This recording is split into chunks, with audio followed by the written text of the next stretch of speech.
Silvio Manuel, por otra parte, era la oscuridad silenciosa. Me sentí traicionado. Si hay obstáculos en su camino, el guerrero intenta impecablemente superarlos.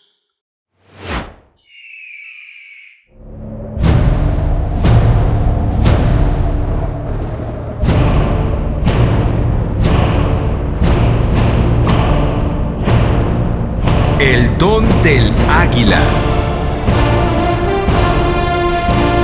Por Carlos Castaneda.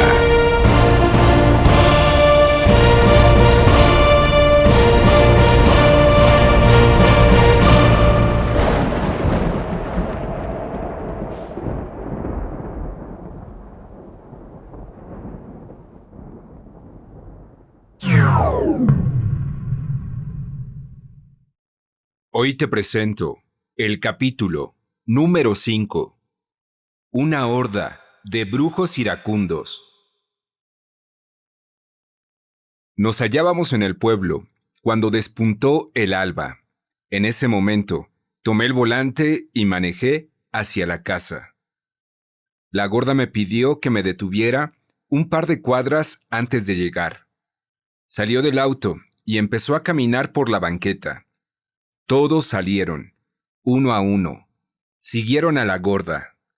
Pablito vino a mi lado y dijo que debía estacionar el auto en el Zócalo, el cual se hallaba a una cuadra de allí. Eso hice.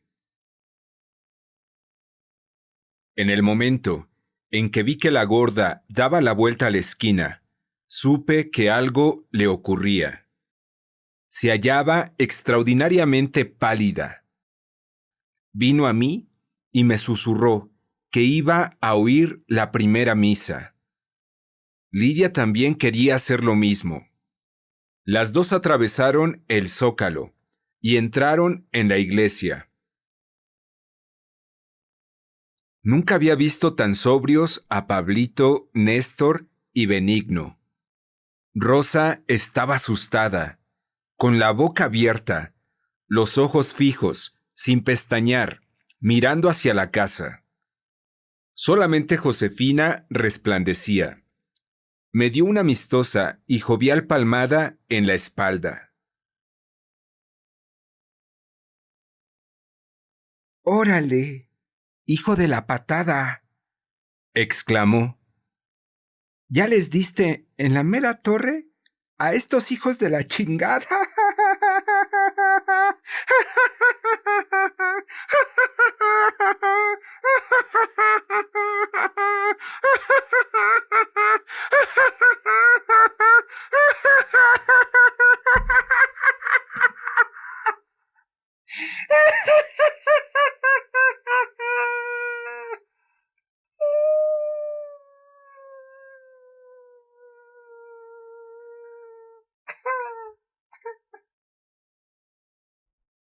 Rió hasta que casi perdió el aliento. ¿Este es el lugar, Josefina?, le pregunté. Claro que sí, dijo. La gorda siempre iba a la iglesia. Era una verdadera beata en esos tiempos. ¿Te acuerdas de esa casa que está ahí?, le pregunté, señalándola. Es la casa de Silvio Manuel, respondió. Todos saltamos al oír ese nombre. Yo experimenté algo similar a una benigna descarga de corriente eléctrica que me pasaba por las rodillas. El nombre, definitivamente, no me era conocido, y sin embargo, mi cuerpo saltó al oírlo. Todo lo que se me ocurrió pensar fue que Silvio Manuel era un hombre sonoro y melodioso. Los tres Genaros y Rosa se hallaban tan perturbados como yo.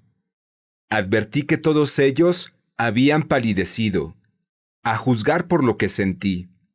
Yo debía de estar tan pálido como ellos. ¿Quién es Silvio Manuel? Finalmente pude preguntarle a Josefina. Ahora sí me agarraste, Dijo. no sé. Josefina reiteró entonces que estaba loca y que nada de lo que dijera debía tomarse en serio. Néstor le suplicó que nos refiriera todo lo que recordase. Josefina trató de pensar, pero era del tipo de personas que no funcionan bien bajo presión. Yo sabía que ella podría hacerlo si nadie le preguntaba nada. Propuse que buscáramos una panadería o cualquier lugar donde comer. A mí no me dejaban hacer nada en esa casa. Es lo único de lo que me acuerdo. Dijo Josefina de repente. Se volvió en torno suyo, como si buscara algo, o como si tratara de orientarse. Aquí hay algo que falta. Exclamó. Esto no es exactamente como era. Traté de ayudarla formulando preguntas que consideré apropiadas, como si eran ciertas casas las que faltaban, o si éstas habían sido pintadas, o si se habían construido otras, pero Josefina no pudo determinar cuál era la diferencia. Caminamos a la panadería y compramos panes de dulce. Cuando íbamos de regreso al Zócalo a esperar a la gorda y a Lidia, Josefina súbitamente se dio un golpe en la frente, como si una idea la hubiera fulminado. ¡Ya sé qué es lo que falta! Gritó. Es esa pinche pared de niebla. Aquí estaba antes. Ahora ya no. Todos empezamos a hablar al mismo tiempo, haciéndole preguntas acerca de la pared, pero Josefina continuó hablando sin perturbarse, como si no estuviéramos allí. Era una pared de niebla que se alzaba hasta el cielo. Dijo. Estaba exactamente aquí. Cada vez que volteaba la cabeza, ahí estaba la pinche pared. Me volvió loca. ¡Hijo de la chingada!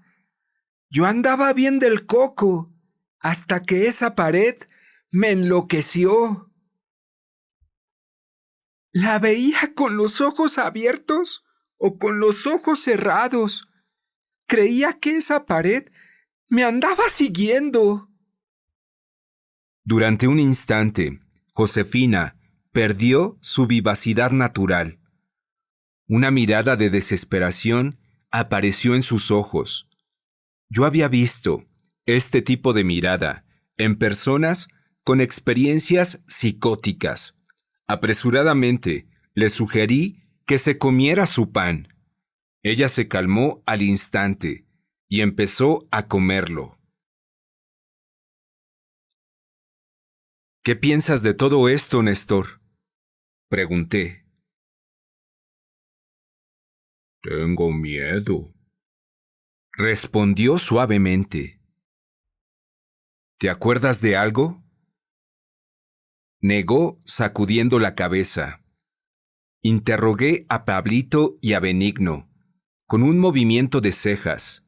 Ellos negaron con la cabeza. ¿Y tú, Rosa? Pregunté. Rosa saltó cuando oyó que le hablaba. Parecía haber perdido el habla.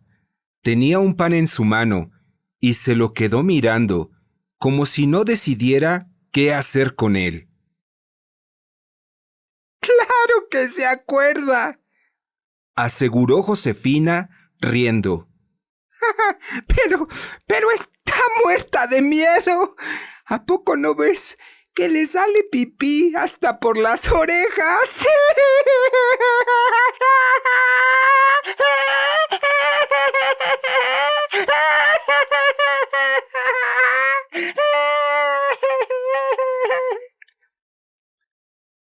Josefina parecía creer que su aseveración era broma máxima. Se dobló de la risa y dejó caer el pan al suelo. Lo recogió, le sacudió el polvo y se lo comió.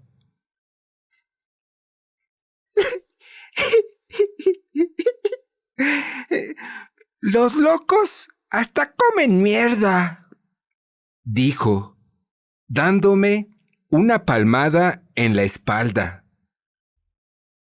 Néstor y Benigno se veían muy azorados con las extravagancias de Josefina, pero Pablito estaba feliz. Había una mirada de admiración en sus ojos.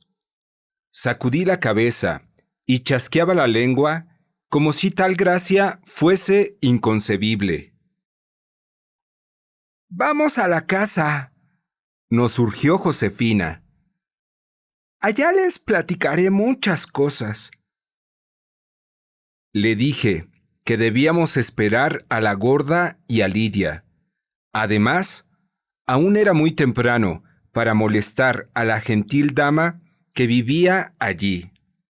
Pablito dijo que en el curso de su trabajo de carpintería había estado en ese pueblo y conocía una familia que preparaba comida para viajeros. Josefina no quería esperar. Era cuestión de ir a la casa o ir a comer. Opté por ir a desayunar y ordené a Rosa que fuera a la iglesia a buscar a la gorda y a Lidia. Pero galantemente, Benigno se ofreció a esperarlas y llevarlas luego al sitio donde desayunaríamos. Al parecer, él también sabía dónde quedaba.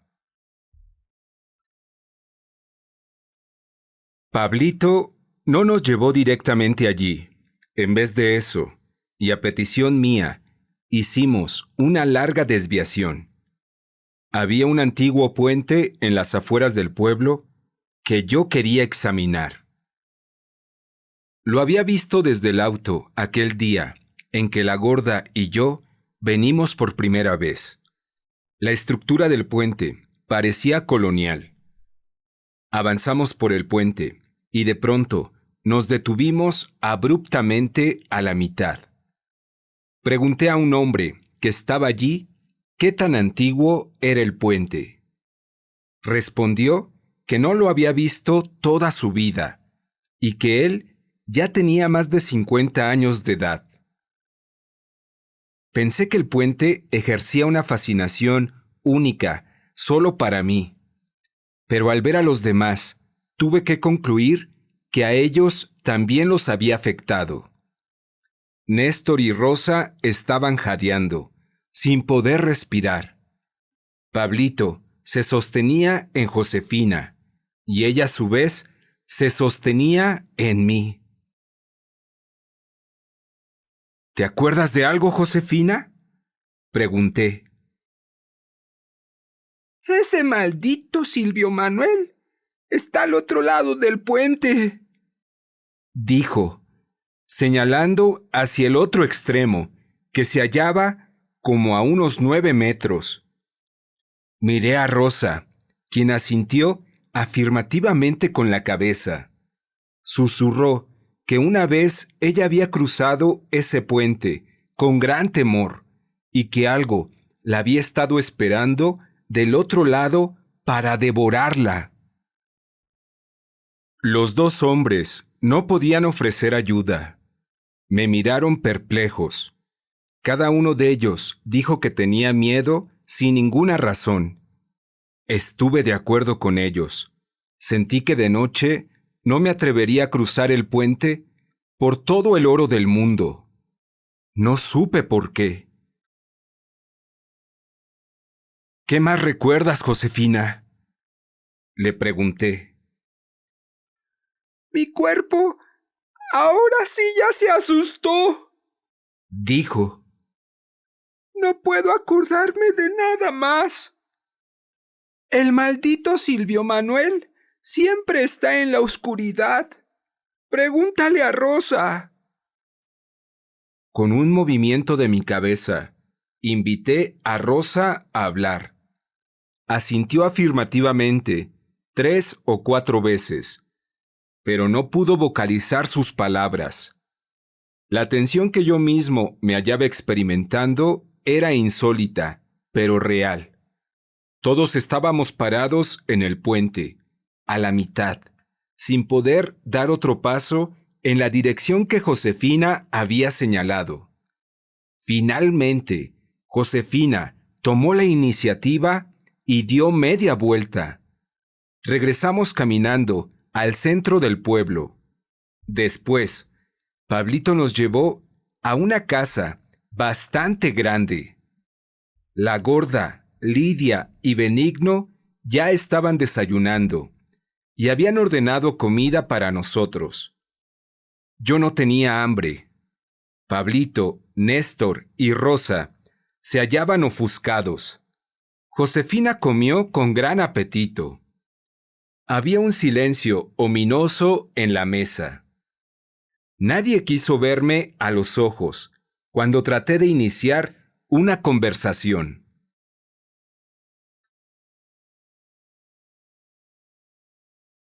Después del desayuno, caminamos a la casa. Nadie dijo una palabra.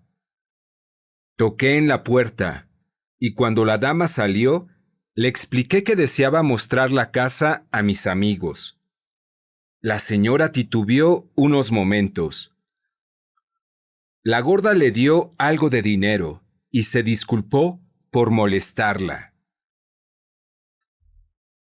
Josefina nos condujo directamente hasta el fondo.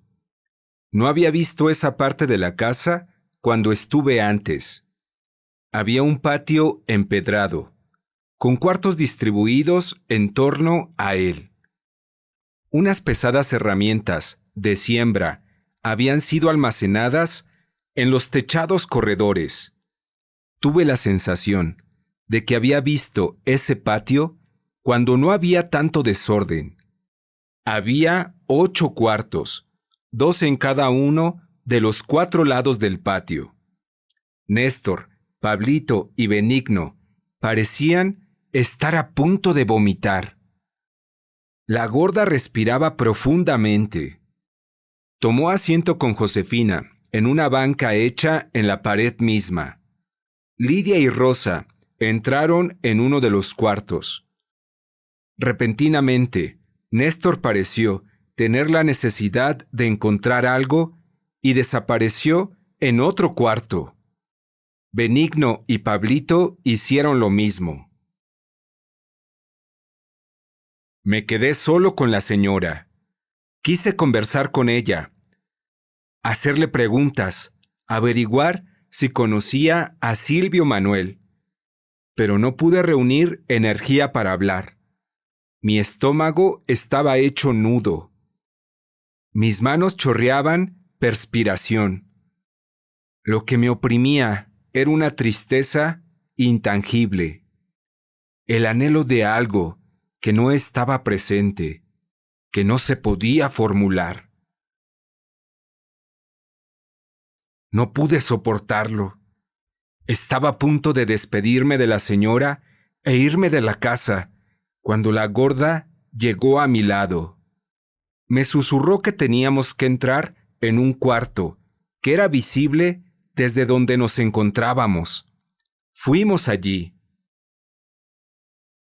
Era muy grande y vacío, con un gran techo de vigas, oscuro pero aireado. La gorda llamó a todos a ese cuarto. La señora tan solo se nos quedó mirando, pero no fue con nosotros.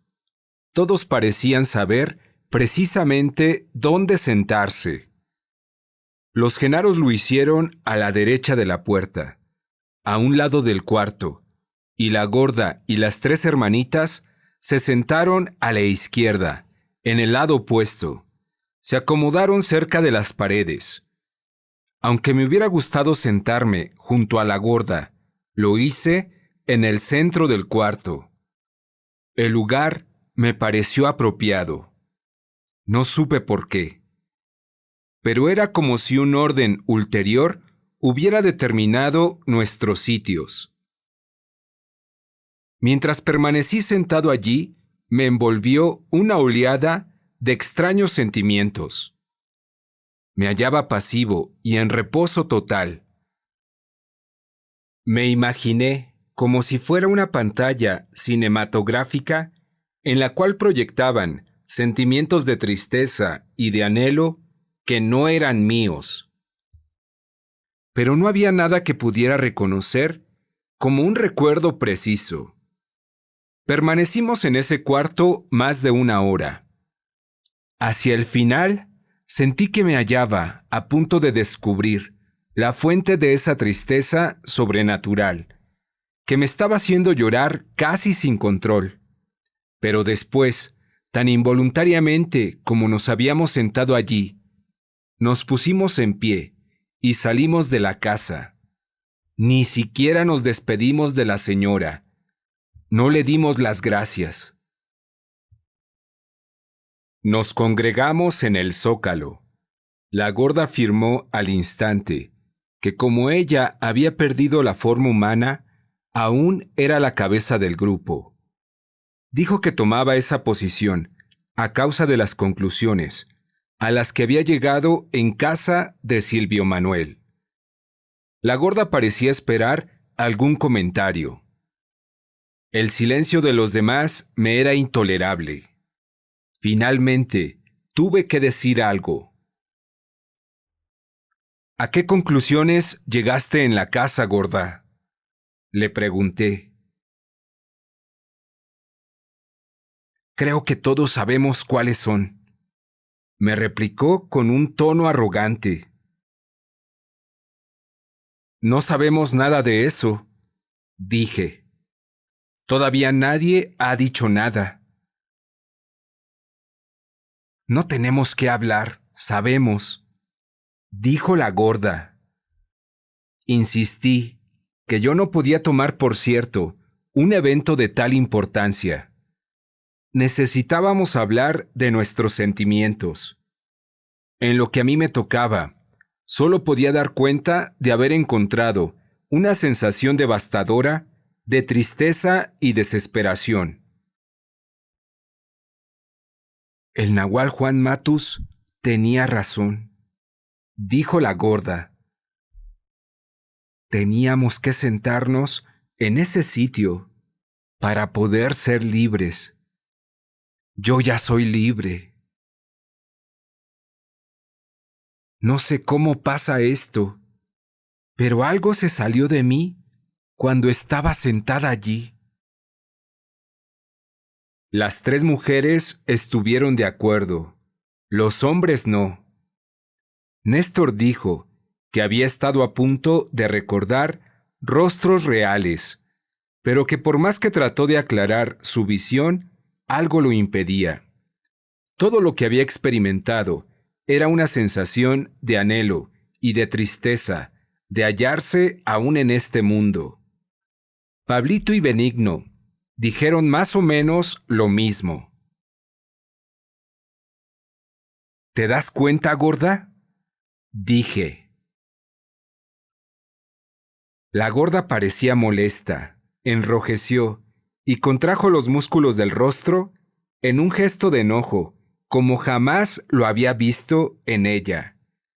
¿O acaso ya la había visto así en alguna otra parte? Arengó al grupo. Yo no podía prestar atención a lo que decía. Me hallaba inmerso en un recuerdo que no tenía forma, pero que se hallaba casi a mi alcance. Para sostenerlo parecía que yo necesitaba el impulso continuo de la gorda. Mi atención estaba fija en el sonido de su voz, en su ira. En un momento determinado, cuando ella atenuaba su enojo, le grité que era mandona. Eso en verdad la molestó. La observé unos momentos. Estaba recordando a otra gorda, otro tiempo. Una gorda obesa, iracunda, que con sus puños golpeaba mi pecho. Recordé que yo reía al verla enojada y que trataba de aplacarla como si fuera niña. El recuerdo concluyó al momento en que la gorda trató de hablar. Al parecer, ella se había dado cuenta de lo que yo hacía. Me dirigí a todos y les dije que nos hallábamos en una situación precaria. Algo desconocido se cernía sobre nosotros. No se cierne sobre nosotros, dijo la gorda secamente. Ya lo llevamos encima, y yo creo que ustedes saben de qué se trata. Yo no, y creo hablar por el resto de los hombres, le dije. Los 3 genaros asintieron. Nosotros ya hemos vivido en esa casa, cuando estábamos en el lado izquierdo, explicó la gorda. Yo me sentaba en ese recoveco en la pared a llorar, porque no daba con qué era lo que tenía que hacer. Creo que si me hubiera podido quedar hoy un poquito más tiempo en ese cuarto, habría recordado todo. Pero algo me empujó a salir de ahí. Yo acostumbraba a sentarme en ese cuarto cuando había más gente allí. No pude recordar las caras, por desgracia. Sin embargo, otras cosas se aclararon cuando hoy me senté ahí. No tengo forma. Las cosas me vienen, buenas o malas. Por ejemplo, me volví a agarrar de mi antigua arrogancia y mi deseo de andar enojada. Pero también saqué otras cosas, cosas buenas. Yo también, dijo Lidia con voz ronca. ¿Cuáles son las cosas buenas?, le pregunté. Creo que estaba mal odiarte, dijo Lidia. Ese odio me impediría volar. Eso me dijeron en ese cuarto los hombres y las mujeres. ¿Qué hombres y qué mujeres?, preguntó Néstor con un tono de temor. Yo estaba ahí cuando ellos estaban ahí. Eso es todo lo que sé, dijo Lidia. Tú también estabas ahí. Todos nosotros estábamos ahí. ¿Quiénes eran esos hombres y esas mujeres, Lidia?, le pregunté. Yo estaba ahí cuando ellos estaban ahí. Eso es todo lo que sé, repitió. ¿Y tú, gorda?, pregunté. Ya te dije que no puedo recordar ninguna de las caras o algo en concreto, dijo. Pero sí sé una cosa. Todo lo que hayamos hecho en esa casa fue en el lado izquierdo. Cruzamos, o alguien nos hizo cruzar, las líneas paralelas. Esos recuerdos extraños que tenemos son de ese tiempo, de ese mundo. Sin ningún acuerdo verbal, abandonamos el zócalo al unísono y nos encaminamos al puente. La gorda y Lidia corrieron adelante de nosotros. Cuando llegamos al sitio, encontramos a las 2 detenidas exactamente donde nosotros lo habíamos hecho antes.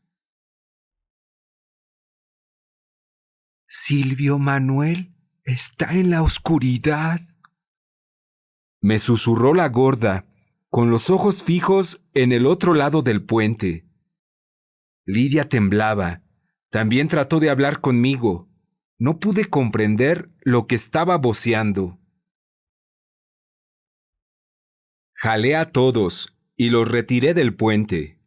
Pensé que quizás, si pudiésemos juntar lo que sabíamos de ese lugar, podríamos arreglarlo en una forma que nos ayudaría a comprender nuestro dilema. Nos sentamos en el suelo, a unos cuantos metros del puente. Había mucha gente arremolinándose en torno, pero nadie nos prestaba atención. ¿Quién es Silvio Manuel, gorda?, pregunté. Nunca había oído ese nombre hasta ahora, dijo. No conozco a ese hombre, y sin embargo, lo conozco. Me llega algo como oleadas cuando escucho su nombre. Josefina me lo dijo cuando estábamos en la casa. Desde ese momento, cosas han empezado a llegarme a la mente o a la boca, igualito que a Josefina. Nunca pensé que un día yo acabaría siendo como Josefina. ¿Por qué dijiste que Silvio Manuel está en la oscuridad?, pregunté. No tengo idea, dijo, y sin embargo, todos sabemos que esa es la verdad. Instó a las mujeres para que hablaran. Ninguna emitió palabra. La tomé contra Rosa. Había estado a punto de decir algo 3 o 4 veces. La acusé de ocultarnos algo. Su cuerpecito se convulsionó. Cruzamos ese puente y Silvio Manuel nos estaba esperando al otro lado, dijo, con una voz apenas audible. Yo fui la última. Yo oí los gritos de los demás cuando él se los devoraba. Quise huir corriendo, pero ese demonio de Silvio Manuel estaba en los dos lados del puente. No había cómo escapar. La gorda, Lidia y Josefina estuvieron de acuerdo. Les pregunté si se trataba solo de una sensación vaga y general que habían tenido o si era algo preciso, que se podía seguir paso a paso. La gorda dijo que para ella había sido exactamente como Rosa lo había descrito, un recuerdo que podía seguir paso a paso. Las otras dos estuvieron de acuerdo. En voz alta me pregunté qué había ocurrido con la gente que vivía en torno al puente. Si las mujeres gritaron, como Rosa dijo que lo habían hecho, los transeúntes tenían que haberlas oído. Los gritos debieron haber causado una conmoción. Por un instante imaginé que todo el pueblo había colaborado en una conjura. Un escalofrío me recorrió. Me volví hacia Néstor y abruptamente le expresé la dimensión total de mi miedo. Néstor dijo que el nahual Juan Matus y Genaro en verdad eran guerreros de logros supremos y que, como tales, eran seres solitarios. Sus contactos con la gente eran de uno en uno. No había posibilidad de que todo el pueblo, o cuando menos la gente que vivía alrededor del puente, estuviera coludida con ellos. Para que eso ocurriera, dijo Néstor, toda esa gente habría tenido que ser guerrera, lo cual era prácticamente imposible. Josefina se puso de pie y comenzó a caminar en círculo a mi alrededor, mirándome de arriba abajo despectivamente. Tú sí que eres un descarado, me dijo. haciéndote el que no sabe nada, cuando tú mismo estuviste aquí. Tú nos trajiste aquí. Tú nos empujaste a ese puente. Los ojos de las mujeres se volvieron amenazantes. Me volví hacia Néstor en busca de ayuda. Yo no recuerdo nada, dijo. Ese lugar me da miedo. Es todo lo que sé. Volverme hacia Néstor fue una excelente maniobra de mi parte. Las mujeres lo acometieron. ¡Claro que te acuerdas!, chilló Josefina. Todos nosotros estábamos aquí. ¿Qué clase de pendejo eres? Mi investigación requería un sentido de orden. Los alejé del puente. Pensé que, siendo personas tan activas, les resultaría mucho más fácil hablar caminando que permaneciendo sentados como yo habría preferido. Mientras caminábamos, la ira de las mujeres se desvaneció tan rápidamente como había surgido. Lidia y Josefina se mostraron más locuaces. Afirmaron una y otra vez sus sensaciones de que Silvio Manuel era pavoroso. Sin embargo, ninguna de ellas podía recordar haber sido lastimada físicamente. Solo recordaban haber estado paralizadas por el terror. Rosa no dijo una sola palabra, pero con gestos expresó su aprobación a todo lo que las otras decían. Le pregunté si había sido de noche cuando trataron de cruzar el puente. Tanto Lidia como Josefina respondieron que había sido de día.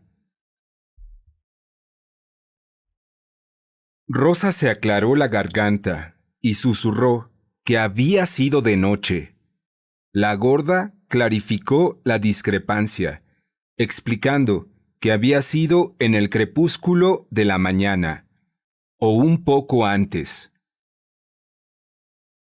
Llegamos al final de una calle corta y automáticamente nos regresamos hacia el puente. Es la simplicidad misma, dijo la gorda súbitamente, como si todo se le hubiera aclarado. Estábamos cruzando, o mejor dicho, Silvio Manuel nos estaba haciendo cruzar las líneas paralelas. Ese puente es un sitio de poder, un agujero del mundo, una puerta al otro. Nos pasamos por ese hueco.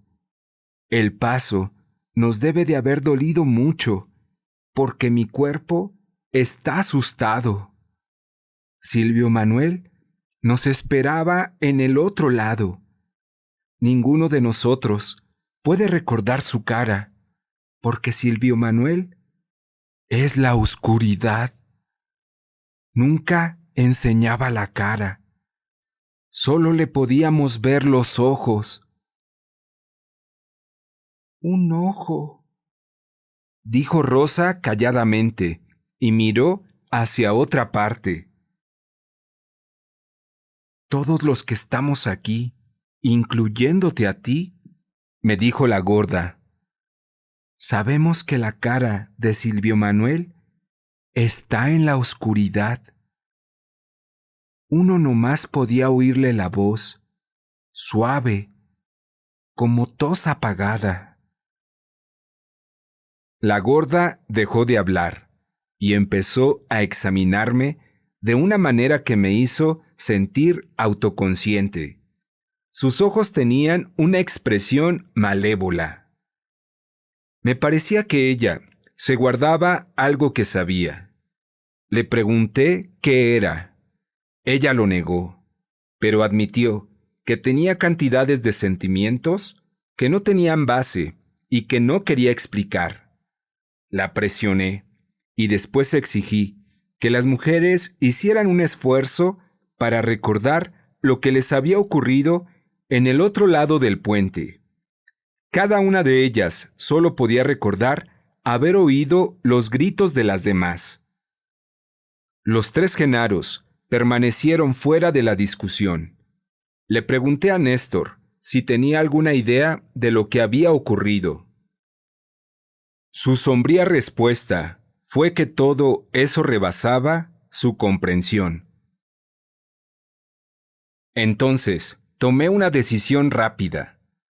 Me pareció que la única ruta abierta a nosotros era cruzar el puente. Los junté a todos para regresar al puente y cruzarlo, juntos como equipo.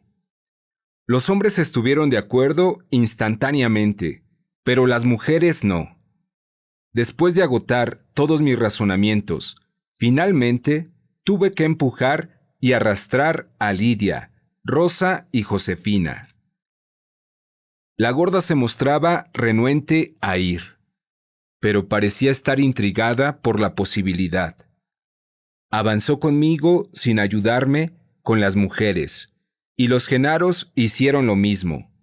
Emitían risitas nerviosas ante mis intentos de agrupar a las hermanitas, pero no movieron un dedo para auxiliarme.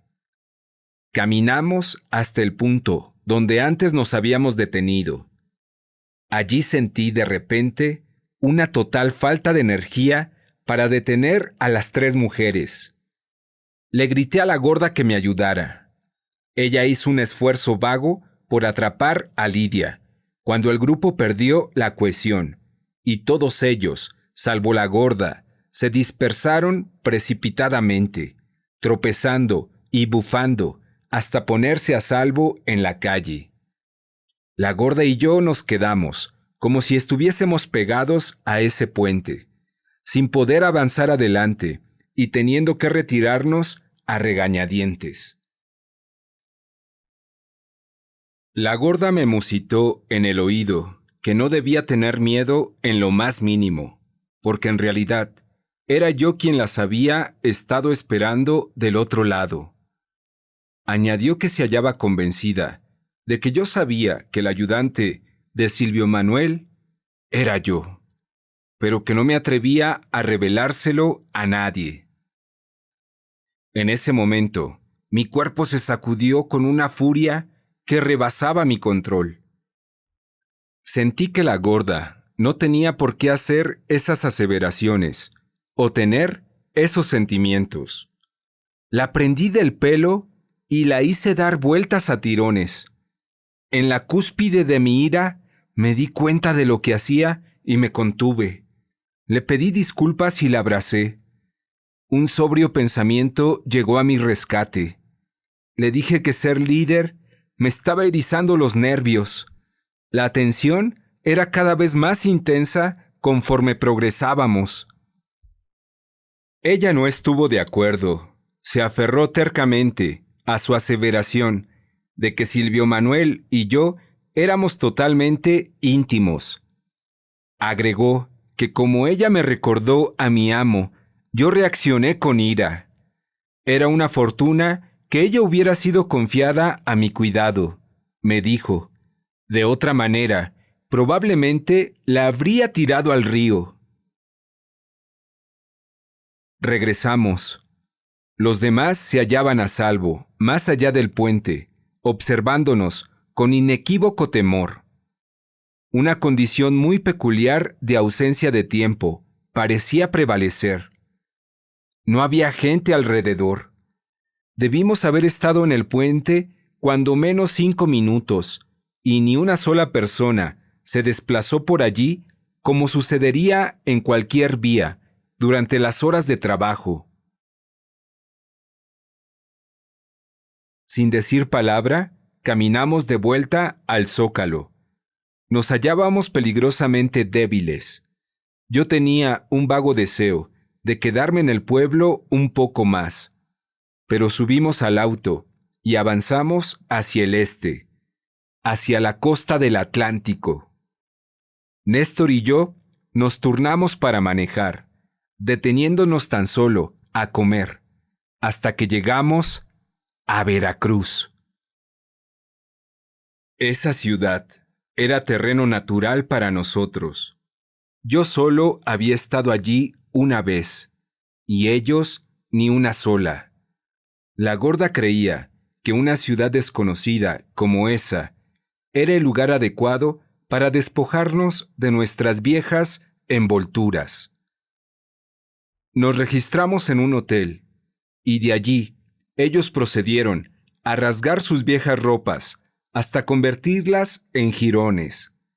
La excitación de estar en una nueva ciudad hizo maravillas para su moral y su sentimiento de bienestar.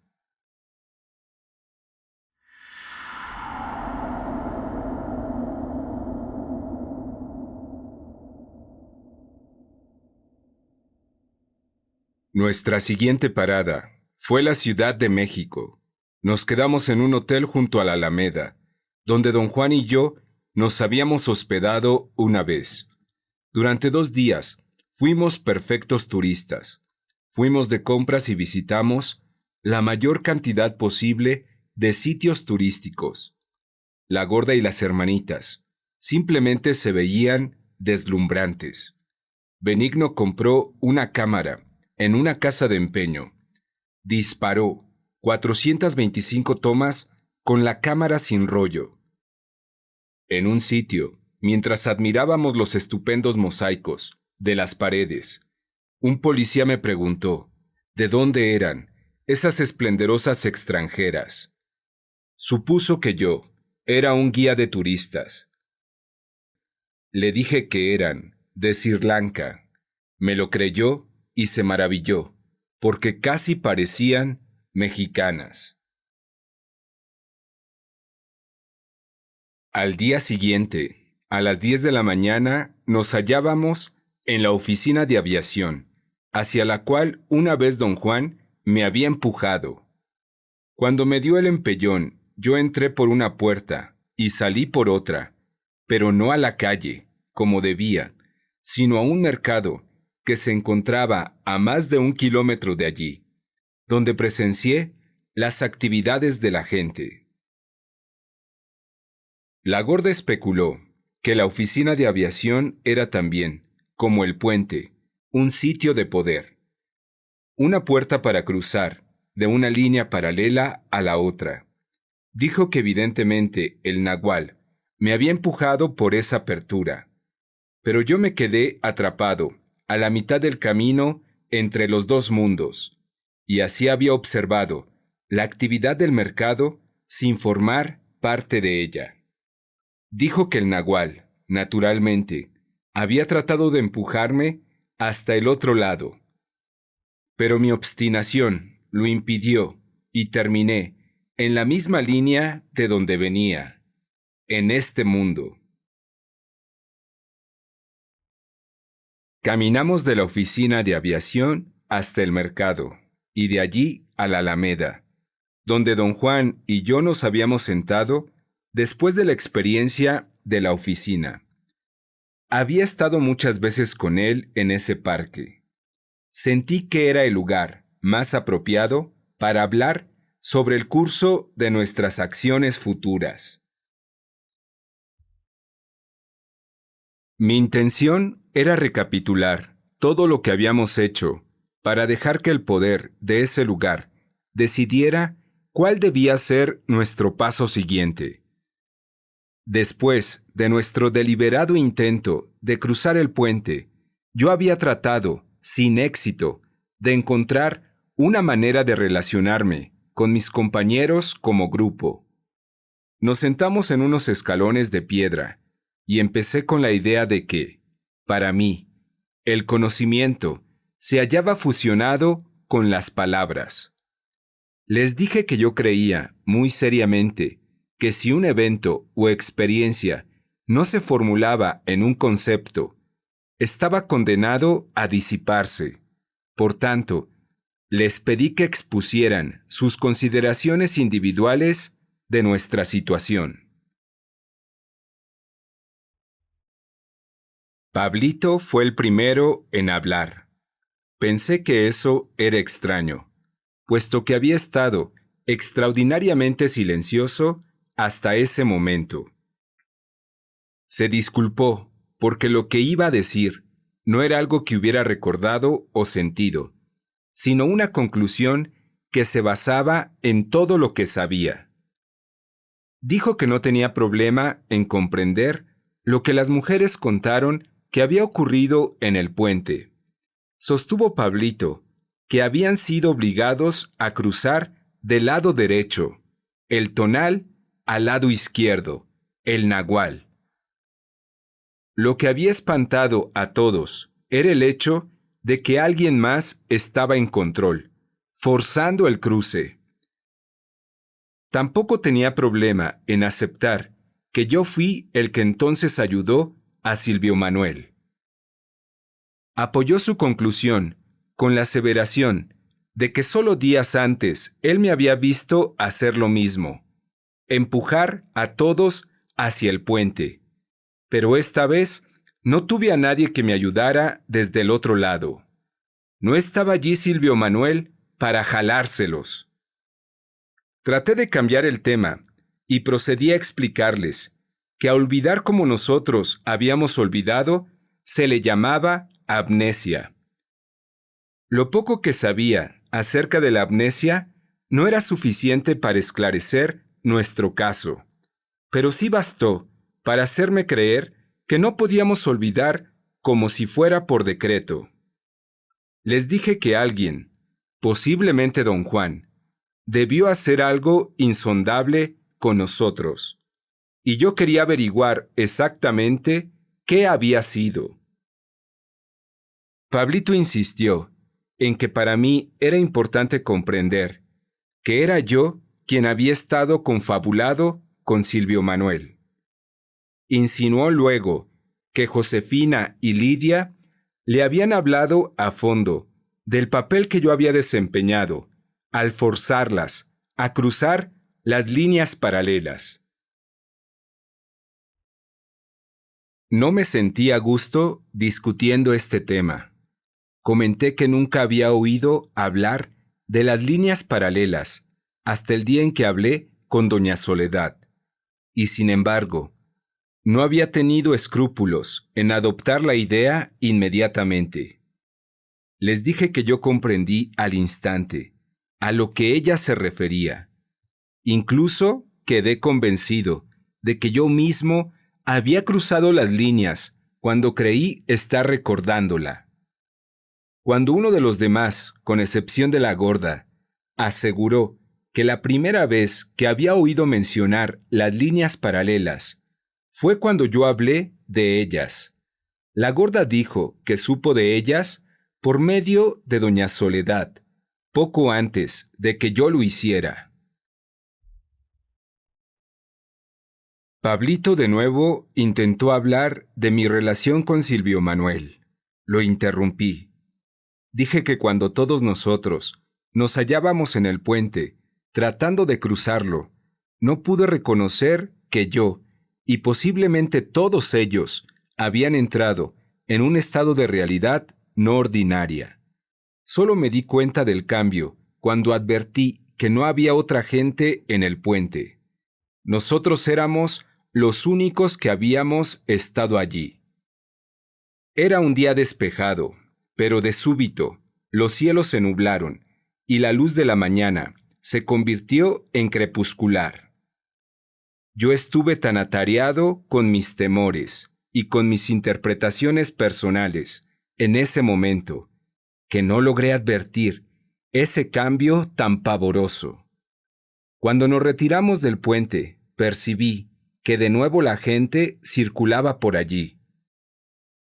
¿Pero qué había ocurrido con ellos cuando nosotros intentábamos el cruce? La gorda y el resto de ellos no habían notado nada. De hecho, no se habían dado cuenta de ningún cambio hasta el momento exacto en que yo los describí. Todos se me quedaron viendo con una mezcla de irritación y temor. Pablito de nuevo tomó la iniciativa y me acusó de tratar de desviarlos hacia algo que ellos no querían. No fue específico, pero su elocuencia bastó para que todos lo apoyaran. Repentinamente, una horda de brujos iracundos se me vino encima. Me tomó un largo rato calmarlos. Les expliqué mi necesidad de examinar, desde todos los puntos de vista posibles, algo tan extraño y abarcante como fue nuestra experiencia en el puente.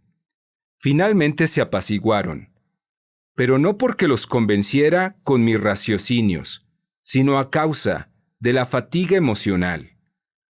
Todos ellos, incluyendo a la gorda, habían apoyado vehementemente la posición de Pablito. Néstor introdujo otro tren de pensamiento. Sugirió que posiblemente yo era un enviado involuntario que no me daba plena cuenta del alcance de mis acciones. Añadió que simplemente no podía creer, como los demás, que yo estaba consciente de que se me había dejado la tarea de malencaminarlos.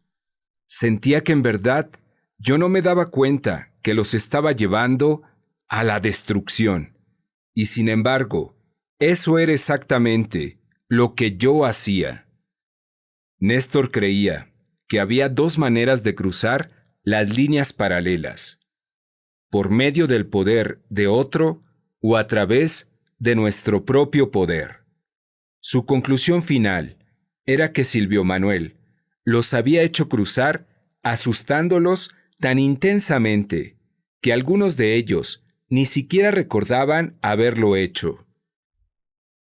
La tarea que se les designó y que debían cumplir consistía en cruzar mediante su propio poder, y la mía era impedirlo. Benigno habló entonces. Dijo que, en su opinión, lo último que don Juan había hecho con los aprendices hombres fue ayudarlos a cruzar las líneas paralelas, haciéndolos saltar hacia un abismo. Benigno creía que en realidad ya teníamos bastantes conocimientos acerca de cómo cruzar, pero que aún no era el tiempo dado para lograrlo de nuevo. En el puente nadie pudo dar un paso más porque el momento no era apropiado. Estaban en lo correcto. Por tanto, al creer que yo había tratado de destruirlos, al forzarlos a cruzar. Pensaba que para pasar las líneas paralelas con plena conciencia significaba para todos ellos un paso final, un paso que se debería dar solo cuando ya estuviesen listos a desaparecer de esta tierra. Lidia me encaró después. No hizo ninguna aseveración, pero me desafió a que recordara cómo primero la persuadí para ir al puente. Agresivamente afirmó que yo no era aprendiz del nagual don Juan, sino de Silvio Manuel, y que Silvio Manuel y yo nos habíamos devorado el uno al otro. Tuve otro ataque de rabia. Como con la gorda en el puente, me contuve a tiempo. Un pensamiento lógico me tranquilizó. Me dije una vez que lo único que me interesaban eran los análisis. Le expliqué a Lidia que era inútil provocarme de esa manera, pero ella no quiso detenerse. Gritó que Silvio Manuel era mi amo, y que por esa razón yo no era parte de ellos en lo más mínimo. Rosa añadió que Silvio Manuel me dio todo lo que yo era. Le dije a Rosa que ella no sabía ni siquiera cómo hablar, que debió decir que Silvio Manuel me había dado todo lo que yo tenía. Ella defendió su aseveración. Silvio Manuel me había dado lo que yo era. La gorda también la apoyó y dijo que se acordaba de una vez en que yo me había enfermado de tal manera que ya no tenía más recursos. Fue entonces cuando Silvio Manuel tomó control y me imbuyó nueva vida. La gorda dijo que era mucho mejor para mí conocer mis verdaderos orígenes que seguir como había hecho hasta ese momento, con la idea de que el nahual Juan Matus era quien me había ayudado. Insistió en que yo tenía la atención fija en el nahual, porque su predilección eran las palabras. Silvio Manuel, por otra parte, era la oscuridad silenciosa.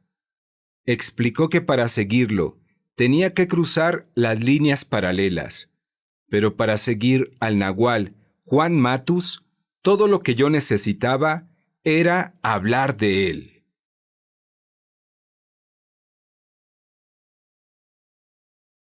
Todo lo que decían solo era insensatez para mí. Estaba a punto de responder con lo que consideré una idea brillante, cuando mi tren de pensamiento literalmente se descarriló. Ya no podía pensar en cuál era mi razonamiento, a pesar de que, solo un segundo antes, era la claridad misma. En cambio, un recuerdo sumamente curioso me acosó. No era la sensación vaga de algo, sino el recuerdo duro y real de un evento. Recordé que una vez me hallaba con don Juan y con otro hombre cuyo rostro no podía precisar. Los tres hablábamos de algo que yo percibía como un rasgo del mundo. A 3 o 4 metros a mi derecha se hallaba un inconmensurable banco de niebla amarilla que, hasta donde yo podía establecer, dividía al mundo en dos. Iba del suelo al cielo, al infinito. Al hablar con los dos hombres, la mitad del mundo de mi izquierda se hallaba intacta y la mitad a mi derecha estaba velada por la niebla. Me di cuenta de que el eje del banco de niebla iba del oriente al occidente. Hacia el norte se hallaba el mundo que yo conocía. Recordé que le pregunté a don Juan qué ocurría en el mundo al sur de esa línea. Don Juan hizo que me volviera unos cuantos grados hacia mi derecha, y vi que la pared de niebla también se deslizaba cuando yo movía la cabeza. El mundo se hallaba dividido en dos, en un nivel que mi intelecto no podía comprender. La división parecía real, pero el lindero no podía existir en un plano físico. De alguna manera, tenía que hallarse en mí mismo. Había otra faceta más de este recuerdo. El otro hombre dijo que era una gran hazaña dividir el mundo en dos, pero era aún un mayor logro cuando un guerrero tenía la serenidad y el control de detener la rotación de la pared. Dijo que la pared no se hallaba dentro de nosotros. Estaba, por cierto, en el mundo de afuera, dividiéndolo en dos y rotando cuando movíamos la cabeza, como si se hallara pegada a nuestra sien derecha. La gran hazaña de mantener la pared inmóvil permitía al guerrero encararla y le confería el poder de pasar a través de ella cada vez que así lo deseara. Cuando les conté a los aprendices lo que acababa de recordar, las mujeres quedaron convencidas de que el otro hombre era Silvio Manuel. Josefina, como experta de la pared de niebla, explicó que la ventaja que Eligio tenía sobre los demás consistía en su capacidad de inmovilizar la pared para así poder atravesarla a voluntad. Josefina añadió que es más fácil traspasarla en ensueños, porque ésta entonces no se mueve. La gorda parecía haber sido afectada por una serie de recursos quizá dolorosos. Toda ella se sacudía involuntariamente hasta que estalló en palabras. Dijo que ya no le era posible negar el hecho de que yo era el ayudante de Silvio Manuel. El nahual mismo le había advertido que yo la haría mi esclava si ella no era cuidadosa. Incluso Soledad le aconsejó que me vigilara porque mi espíritu tomaba prisioneros y los retenía como siervos, lo cual era algo que solo Silvio Manuel podía hacer. Él me había hecho su esclavo, y yo a mi vez esclavizaría a cualquiera que estuviese próximo a mí. Aseveró que ella había vivido bajo mi embrujo hasta el momento en que se sentó en ese cuarto en la casa de Silvio Manuel, cuando repentinamente algo se le quitó de sus hombros. Me puse en pie. Había un vacío en mi estómago y literalmente me tambaleé bajo el impacto de lo que dijo la gorda. Había estado plenamente convencido de que podía contar con su ayuda bajo cualquier circunstancia. Me sentí traicionado. Pensé que sería perfectamente apropiado hacerle conocer mis sentimientos, pero un sentido de sobriedad llegó a mi rescate. En vez de eso, les dije que yo había llegado a la conclusión imparcial de que, como guerrero, don Juan había cambiado el curso de mi vida para bien. Yo había sopesado una y otra vez lo que él había hecho conmigo, y la conclusión siempre fue la misma. Don Juan me trajo libertad. La libertad era todo lo que yo conocía, y eso era todo lo que yo ofrecía a quien fuera el que se acercase a mí. Néstor tuvo un gesto de solidaridad conmigo. Exhortó a las mujeres a que abandonasen su animosidad. Me miró con el gesto de alguien que no puede comprender, pero que quiere hacerlo. Dijo que yo no formaba parte de ellos, que en verdad yo era un pájaro solitario. Ellos me habían necesitado por un momento para romper sus linderos de afecto y de rutina. Ahora que eran libres, no tenían más barreras. Quedarse conmigo, indudablemente, sería agradable, pero un peligro mortal para ellos. Parecía hallarse profundamente conmovido. Vino a mi lado y puso su mano sobre mi hombro. Dijo que tenía la sensación de que ya nunca más volveríamos a vernos sobre la faz de esta tierra. Lamentaba que fuésemos a separarnos como gente mezquina, riñendo, quejándonos, acusándonos. Me dijo que había hablado en nombre de los demás, pero no en el suyo propio. Me iba a pedir que me fuera, puesto que ya no había más posibilidades de continuar juntos. Añadió que había cambiado de opinión. En un principio se había reído de la gorda cuando ella nos sugirió que formásemos una serpiente.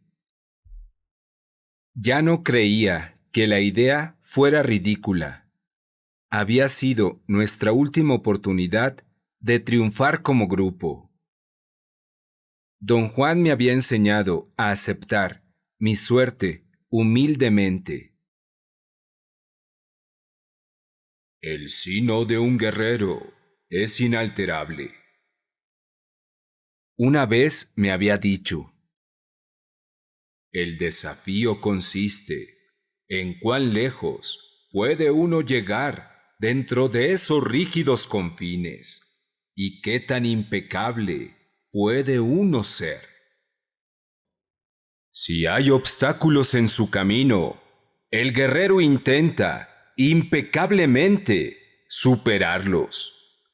Si encuentra dolor y privaciones insoportables en su sendero, el guerrero llora, sabiendo que todas sus lágrimas puestas juntas no cambiarían 1 milímetro la línea de su sino. Mi decisión original de dejar que el poder señalara nuestro paso siguiente había sido correcta. Me puse en pie. Los otros me volvieron la espalda. La gorda fue a mi lado y me dijo, como si nada hubiese ocurrido, que yo debía dejarlos allí y que ella me buscaría y se uniría a mí después. Quise replicar que yo no veía ninguna razón para que se reuniera conmigo. Ella misma había elegido unirse a los demás. La gorda pareció leer en mí el sentimiento que yo tenía de haber sido traicionado.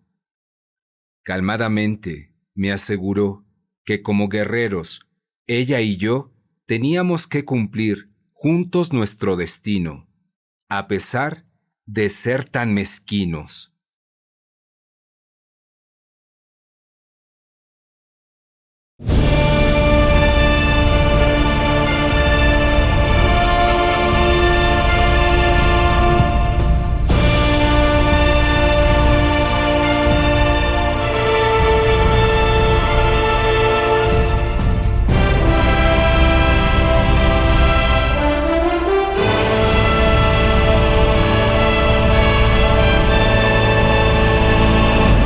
Muchas gracias por tu visita. No te pierdas el próximo capítulo. Perder la forma humana.